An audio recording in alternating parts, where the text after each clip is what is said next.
I'm John Dixon. I've been coming to Better Life Church for 2 years. I've been serving for about a year and a few months. It was about a few months in, and been in the creative team serving on the cameras. It's been an amazing experience, and I remember when I first started doing the cams, it was very interesting because I was so worried about messing up and falling off the mobile structures that we would build every Sunday. And after a little bit of coming to church here and hearing PD preach and my focus and my mentality started to change. And I remember one message that he preached was that we need to have the get to instead of the got to. And I started enforcing that belief in my mind and just repeating it, and my got to turned into a get to. And every day I came in here, it felt like you could feel the spirit. No matter, like, if you had a bad day coming in, you could just feel the spirit like telling you, for me it was like what shot to get. And then that became my time of worship. One thing that really started to work on me was how I needed to humble myself, because I did have some pride issues, and I had always worried about what other people thought of me. And whenever I started to worry only about what Jesus thought of me and focusing on the Lord and what he means to me in my life, I started to humble myself before him and be like, I don't care where I'm at in this church or what position I'm in. I just want to be able to serve and to let your body move. I know whenever I first got saved, I come to this church, I was broken, completely broken, man.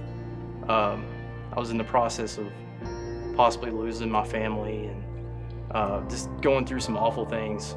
But I had come back to the Lord, and I felt like God put me here in this church for a reason.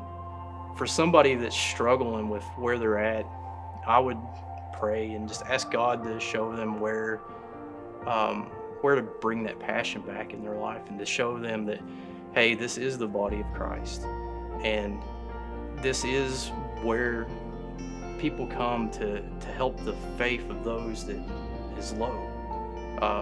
By you serving and showing people love, you don't know what that's affecting coming into this place. Whether you're parking people or you're greeting people, I can't tell you how many times that affected me coming in when I first started coming here, because that love that I felt when I came to this place is what encouraged me to keep going on with my faith. One thing about being in the body of Christ is that we always have to be moving. And I believe that once that body of Christ starts moving, it's going to move in ways that we don't expect or we don't perceive. And we can see that happening with Grace. There's a lot of souls that need to be touched there, and a lot of my family are from there, so I'm super hyped about that. And to see the life change that I'm going to go ahead and prophesy that there's going to be life change. I know there is, because the more that we're united as one, the more God can reach. He's searching for that heart after him and that humble heart. And if we can do that, I believe we're going to see greater things in Grayson. We're going to see things, we're going to have campuses pop up everywhere, because love will conquer all. So there's so many great things that's coming, and we're not even in the beginning of it, I don't believe. I believe we're seeing the very tip of the beginning, and God's just going to blow up. He's going to jack us up.